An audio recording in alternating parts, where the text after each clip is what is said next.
함께 나누실 성경 말씀 로마서 3장 3절에서 4절의 말씀입니다. 신약성서 242면입니다.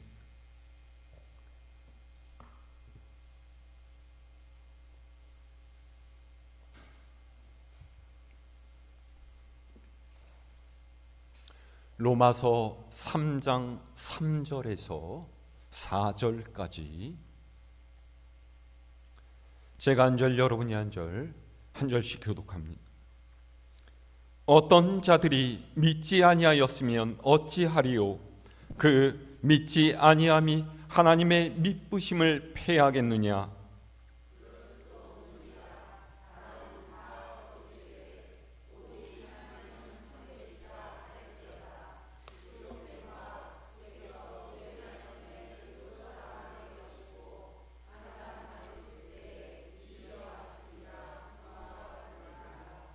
아멘. 할렐루야.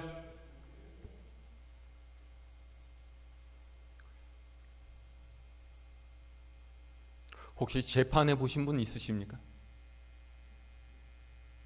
보통 사람은 여간에서 재판하는데 갈 일이 없습니다. 그죠? 뭐 철천지 원수라든지 혹은 어지간히 큰 사고를 일으키지 않고서는 재판하는데 갈 일이 없는 것이 사실입니다. 재판에서 판결이 내려지기까지는요, 매우 복잡한 과정이 동반이 됩니다. 사건의 사실 유무를 파악하고 정황 증거를 받아보고 고소를 제기한 원고와 고소당한 피고의 입장 또 의견을 들어보고요, 양측이 제시한 증거 자료를 검사하며 그것을 바탕으로 사건을 법에 따라 해석하는데 꽤 오랜 시간이 걸리죠. 이 과정에서 원고와 피고 양측은 서로의 정당성을 증명하기 위해서 안간 힘을 씁니다. 내가 맞다, 저 사람의 주장이 잘못되었다, 책임은 내게 있는 것이 아니라 상대방에게 있다 하는 결과를 얻어내려고 여러 가지 증거를 수집하고 자신에게 유리하게 법을 해석하고 그것을 효과적으로 주장해 줄 변호사를 고용해요. 얼마 전 여러분도 대통령의 탄핵 심판을 지켜보셨겠지만요, 고소자인 국회 대리인단을 대변하는 변호사는 모두 17명이었고 피고자인 대통령을 변호하는 이들은 20명이었습니다. 굉장히 많죠? 이들이 증거를 모으고 재판에서 이기기 위한 전략을 짜고 법에 근거한 논리를 만들어서 법정에서 싸운 거예요. 그런데 그것이 뭐 어떤 재판이든 간에 모든 재판의 본질은요, 이해와 용납의 문제라고 할 수가 있습니다. 저 사람이 한 일을 내가 이해할 수 있는가? 그것을 용납하고 받아들일 수 있는가? 하는 것이 재판이 벌어지게 된 사실상의 이유라고 할 수 있다라는 거죠. 대통령의 탄핵 심판이 일어나게 된 이유도 그렇지 않습니까? 대통령이 계엄을 선포하고 국민의 안전을 겁박한 것을 국가 안보의 차원이라는 점에서 이해할 수 있느냐? 대통령의 권한이라고 받아들일 수 있느냐? 이게 재판의 쟁점인 것이었고, 그게 아니다라고 판단되었기 때문에 국회에서 헌법재판소에다 탄핵 심판을 건의했던 거예요. 사람과 사람 사이에 이런 이해관계가 충돌하면 민사재판이 벌어지죠. 사람과 국가 질서 사이에 이해관계가 충돌하면 형사재판이 벌어집니다. 그런데 이런 재판은요, 단지 갈등 상태에 있는 사람과 사람 사이에서만 벌어지는 것들이 아니에요. 하나님과 그분을 믿는 우리 사이에서도 벌어집니다. 무슨 말일까요? 오늘 우리가 읽은 말씀은 사도 바울이 로마 교회에 보낸 편지의 일부분인데요. 먼저 우리 오늘 말씀 다시 함께 읽어볼까요? 로마서 3장 3절에서 4절 말씀. 시작. 어떤 자들이 믿지 아니하였으면 어찌하리요? 그 믿지 아니함이 하나님의 미쁘심을 폐하겠느냐? 그럴 수 없느니라. 사람은 다 거짓되되 오직 하나님은 참되시다 할지어다. 기록된 바 주께서 주의 말씀에 의롭다 함을 얻으시고 판단받으실 때에 이기려 하심이라 함과 같으니라. 아멘. 먼저 4절 하반절 보세요. 기록된 바라는 말이 나오죠. 이 기록이 무엇을 뜻하는 거예요? 이 기록은 다윗이 지은 시편 51편에 기록된 구절을 뜻하는데요. 시편 51편은 다윗이 유부녀인 바세바와 간음을 저지르고 그녀의 남편인 우리아마저 전쟁터에서 죽게 만든 후에 이를 알고 다윗에게 찾아온 나단 선지자의 책망을 받고 자신의 죄를 통탄하며 회개하는 중에 지은 시입니다. 시편 51편 4절 말씀이요, 이렇게 기록이 되어 있어요. 내가 주께만 범죄하여 주의 목전에 악을 행하였사오니 주께서 말씀하실 때에 의로우시다 하고 주께서 심판하실 때에 순전하시다 하리이다. 아멘. 여러분, 여기서 주께서 판단받으실 때에 라는 표현에 주목해 보세요. 주는 누구입니까? 하나님이세요. 그럼 여러분, 말이 돼요? 누가 감히 하나님을 판단한다는 거예요? 우리가요. 그러니까 우리가 하나님을 법정에 세우고 하나님이 옳은가 그른가를 판단한다라는 뜻이에요. 아이고, 이게 무슨 얘기입니까? 물론 하나님께서는 사람의 판단을 받으실 분이 아닙니다. 그분께서는 옳고 그름의 판단을 넘어서 계시는 분이시고요, 모든 판단의 근거이자 선포자이시지 판단을 받으시는 분은 아니죠. 그런데 왜 이런 표현이 나온 것일까요?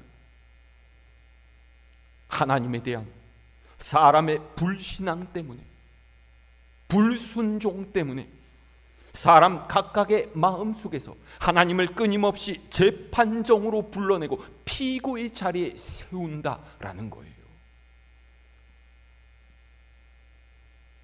이렇게 말씀을 드리면 여러분은 아이고, 도대체 누가 하나님의 옳고 그름을 따지면서 그분을 판단한단 말입니까? 그렇게 의아해 하실 수도 있을 거예요. 저는요, 절대로 하나님을 의심한 적이 없습니다. 그렇게 말씀하실 수도 있겠죠. 그런데 여러분, 정말로 그렇습니까? 여러분에게 주어진 환경과 조건 때문에, 혹은 여러분들의 일상 가운데 일어나는 갖가지 속상하고 힘겨운 일들 때문에 하나님을 향해서 불평하고 하나님께 불만을 품으신 적 전혀 없습니까? 그게 바로 하나님께서 옳지 않다라고 생각하고 그분을 고발해서 내 마음속의 법정으로 하나님을 불러내는 일이에요. 보세요. 하나님께서는 공중 나는 새들을 먹이시고요, 들에 핀 백합화 하나까지도 살피시는 분이십니다.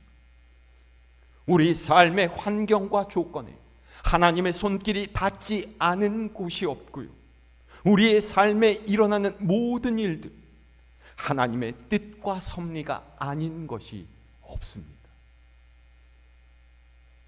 그러니까 우리가 불평을 하고 불만을 품는다는 것은요, 이 세상을 다스리시고 내 삶을 움직여 가시는 하나님께 뭔가 문제가 있습니다, 이렇게 생각한다라는 거예요.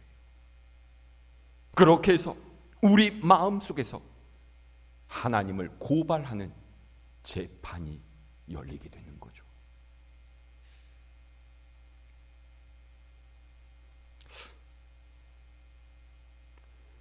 저도 언젠가 다른 목사님께 들은 이야기인데, 그분이 미국에서 유학하면서 거기 있는 교포 교회를 섬길 때 교회 여집사님 중에 한 분에게 매우 가슴 아픈 일이 생겼습니다.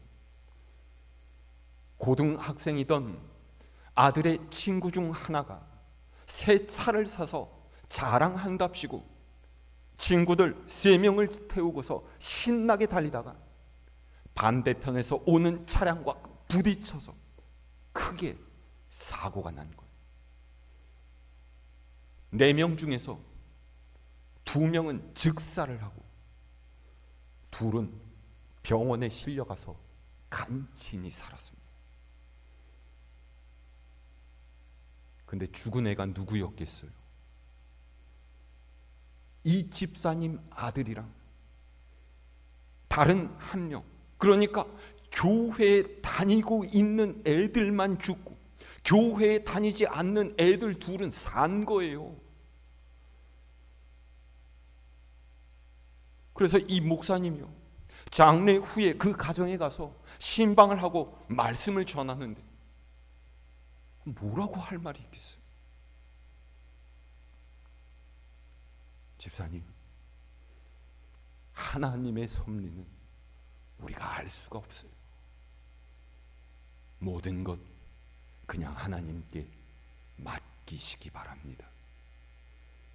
그랬는데요, 이 집사님이 벌떡 일어나서 소리를 지르면서 이렇게 내 아들을 데려간 하나님께 뭘 어떻게 맡기겠느냐고, 도대체 뭘 믿고서 하나님께 맡기라 하는 대성통곡을 하더라는 거예요.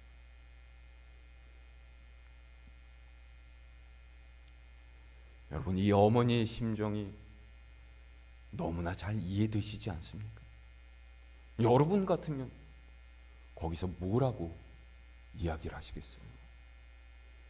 기둥 같은 그 아들을 먼저 보낸 어머니에게 하나님의 행하심을 뭐 어떻게 설명하겠습니까? 오늘 말씀 3절 보세요. 뭐라고 했습니까? 어떤 이들은요, 하나님을 신뢰할 수 없다라고 말한다는 거예요. 정말로 하나님께서 공평하신 분이시냐, 의로운 분이시냐, 옳게 행하시는 분이시냐, 나는 못 믿겠다, 그런다는 거죠. 보세요. 생사화복을 주관하시는 하나님인데 내 아들을, 생짜 같은 그 아들을 데려가셨어요. 왜요? 이런 경우에 가장 먼저 드는 생각은요, 내가 도대체 무슨 잘못을 했습니까? 내가 벌받을 만한 어떤 죄를 지었습니까? 이런 거 아니겠어요? 안 데려가도 되는데 데려가셨어요. 이해가 되고 납득할 수 있을 만한 문제가 아닌 거죠. 그러니 어떻게 해요? 하나님을 재판정에다 세우는 거예요. 하나님, 어떻게 나한테 이러실 수가 있습니까? 내가 하나님을 잘 섬기려고 얼마나 노력하고 교회를 위해서 애쓰고 물심양면 헌신하고 수고했는데 왜 나한테 이런 상처를 주세요? 왜 이런 아픔을 겪게 하시고 왜 이런 어려움에 빠지게 하십니까? 제 말이 틀렸어요? 뭔가 말 좀 해보세요. 그렇게 따지고 든다라는 거죠.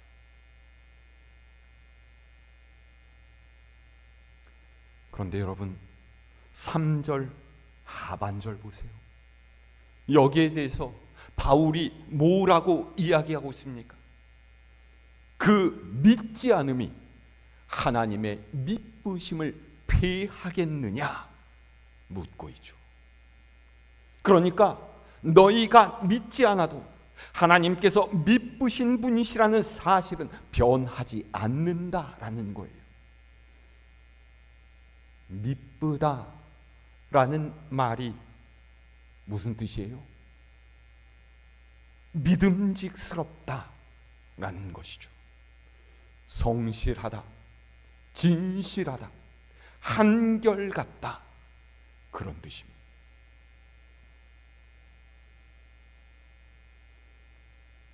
여러분 생각은 어떻습니까? 하나님은 미쁘신 분이십니까? 믿어온 분이세요? 아니면 그렇지 않은 분이십니까? 바울이 이 이야기를 하는 것은요, 결국 하나님은 공의로우신 분이시다라는 뜻이에요. 사람이 그렇다 아니다 왈가왈부하며 떠들어질지라도 하나님의 의로우심을 의심하면서 고소하고 고발해도 하나님께서는 무조건 옳으신 분이시다라는 거죠. 문제는 결국 우리에게 있다라는 거예요. 사람은 다 거짓되되 오직 하나님은 참되시다라는 말이 바로 이런 뜻이죠. 바울이 이렇게 말하고 있는 이유는요, 유대인들이 하나님에 대해서 이 같은 의문을 제기했기 때문이에요. 바울이요, 모든 사람은 오직 하나님의 십자가의 은혜, 예수 그리스도의 희생을 통해서만 구원을 받는다라고 하니까요, 유대인들이 이 말을 듣고서 반발했어요. 아니 그러면 하나님께서 우리 조상 아브라함에게 주셨던 약속은 뭐 다 헛것입니까?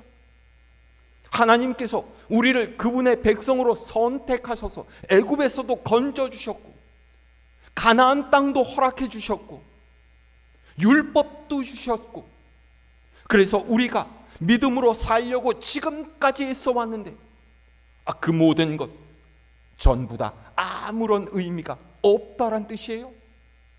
그럼 불공평하지 않습니까? 그런 하나님을 우리가 어떻게 믿겠습니까? 그런 것이죠.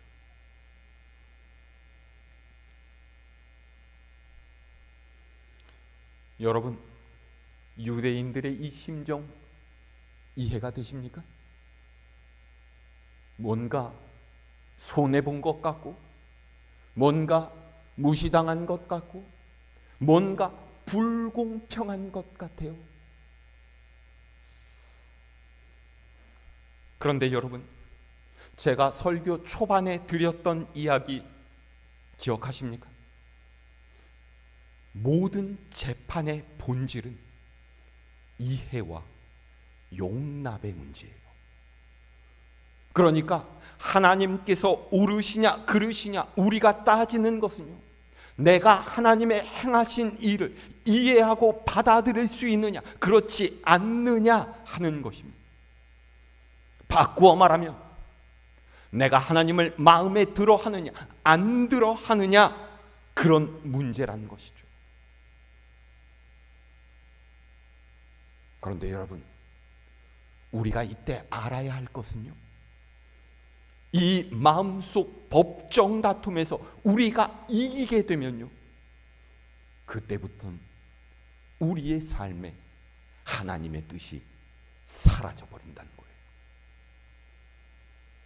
그저 육신의 욕망대로 사는 세상 사람과 똑같아져 버리고, 그때부터는 멸망을 향해서 줄다름질 치게 되는 것이죠. 여러분, 사도 바울 보세요. 마게도냐 사람이 나타나서 그에게 도움을 청하는 꿈을 꾸고서, 아, 이거 성령이 시키시는 것이구나, 그렇게 믿고서 빌립보로 갔어요. 그런데 가서 자주장사 루디아에게 복음을 전하고 그 집안 사람들에게 세례를 주면서, 야, 역시 이 길이 맞구나, 그렇게 생각했는데 금방 또 그곳 사람들에게 잡혀가서 무참하게 매를 맞고 감옥에 갇혀버렸어요. 로마로 가는 길도 순탄했습니까? 바울이 로마로 놀러 갈 계획을 세운 것이 아니었잖아요. 우리처럼 야, 거기 가면 콜로세움도 보고 바티칸 가서 구경도 하고 본고장 파스타도 한번 먹어봐야 되겠다, 이러고 간 게 아니에요. 복음을 전하러 가겠다는데 하나님께서는 그를 2년 동안이나 가이사라에 묶어두셨다. 가까스로 배를 타고 가게 하시나 했는데 중간에 유라굴로 광풍을 만나서 난파를 당하고요, 가진 고생을 다 하게 하셨어요. 아유, 하나님 왜 그러시는 거예요?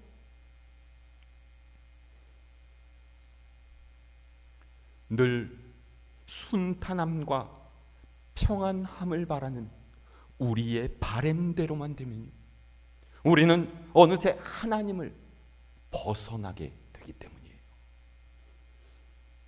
하나님이 없어도 나는 잘 살 수 있어, 하나님을 의지하지 않아도 나는 문제없어, 내 삶은 내가 잘 알아서 할 수 있어, 그렇게 여기게 된다는 거죠.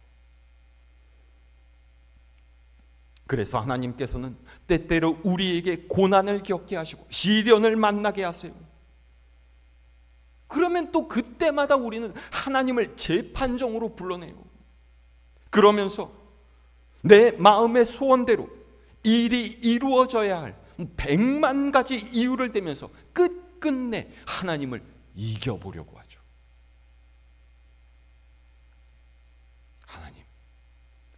하나님 위해서라도 이 일이 좀 이렇게 돼야 되지 않겠습니까?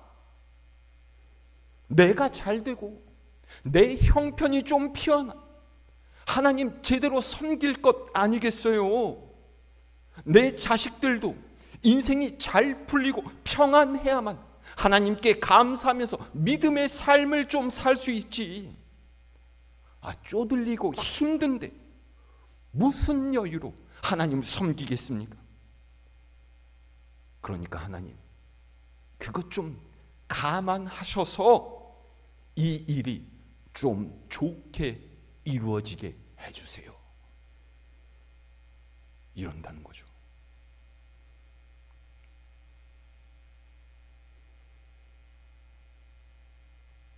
아니에요? 우리 교인들은 전혀 그러지 않습니까? 그런데 여러분, 진짜 믿음은요, 내 소원대로 다 이루시는 하나님 때문에 생기는 것이 아니라 그리 아니하실지라도 하나님께서는 나의 하나님이시라는 고백에서 출발한다라는 것을 아셔야 돼요. 내 바람대로 이루어졌다라고 해서 하나님을 떠올리고 감사하는 사람은요, 믿는 이들 중 100명이 있으면 10명도 채 되지 않습니다. 그러면 이 재판이 어떻게 되어야 돼요? 불만과 불신으로 하나님을 원망하는 우리가 져야만 해요. 하나님이 어떻게 나에게 이럴 수가 있나? 하나님께 과연 모든 것을 맡길 수 있나? 그렇게 원망하고 의심하는 내가 져야만, 그때 비로소 내 삶에 하나님의 역사가 펼쳐질 수가 있는 거예요.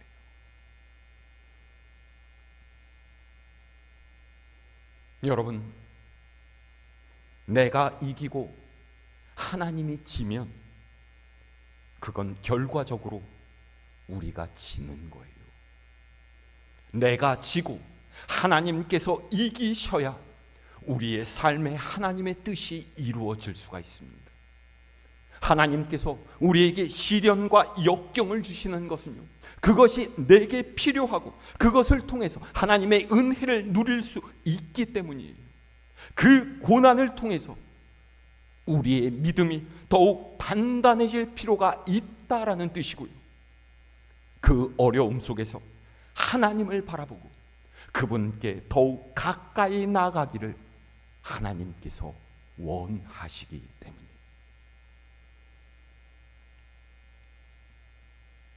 하나님께서 그 아들을 십자가에 못 박아 죽이시기까지 하면서 우리를 그분의 자녀로 삼으셨는데요, 왜 하나님께서 사랑하는 그분의 자녀를 잘못된 길로 인도하시고 나쁜 길로 이끄시겠어요? 단지 우리의 눈에 잘못된 것으로 보는 시련으로 보일 뿐이지, 하나님께서는 언제나 가장 좋은 것 주기를 원하시고 결국에는 선을 이루시는 분이심을 여러분 믿으시기를 바랍니다. 자, 그러면 내 마음에 하나님을 불러내는 재판이 벌어질 때요, 어떻게 하나님께서 이기게 하실 수가 있어요?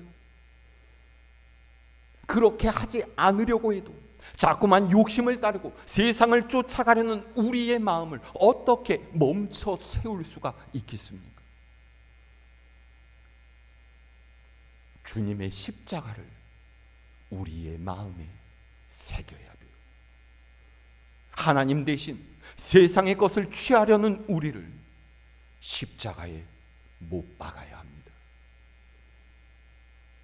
사도 바울이라고 해서 우리 같은 마음이 없었겠어요? 바울도 우리와 똑같은 연약한 사람이었어요. 그랬기에 그가 갈라디아서 2장 20절에서 그렇게 고백하는 것이죠. 뭐라고 했어요?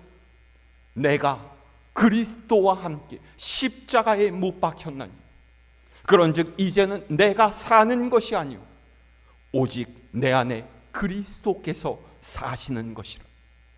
이제 내가 육체 가운데 사는 것은 나를 사랑하사 나를 위하여 자기 자신을 버리신 하나님의 아들을 믿는 믿음 안에서 사는 것이라. 아멘. 보세요. 바울 또한 자신을 주님과 함께 십자가에 못 박았다라고 했어요.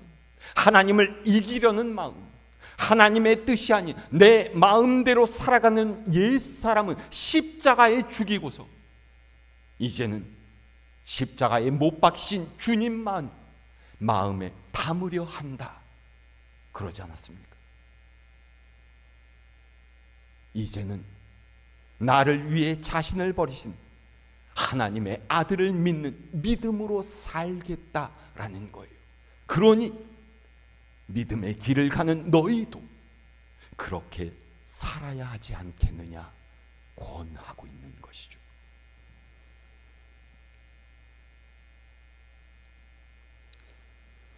사순절을 맞아서 주님의 십자가 고난을 묵상한다라는 것은 바로 이런 의미입니다. 모든 것을 다 내려놓고 온전히 자신을 하나님께 맡기셨던 우리 주님처럼 우리 또한 전적으로 하나님께 우리의 삶을 맡길 수 있어야 돼요. 물론 이렇게 말씀드리는 저 자신도요, 그렇게 살고 있다라고 자신 있게 말씀드리지 못합니다. 제 마음에서도 항상 갈등과 번민의 재판이 끊임없이 열어집니다.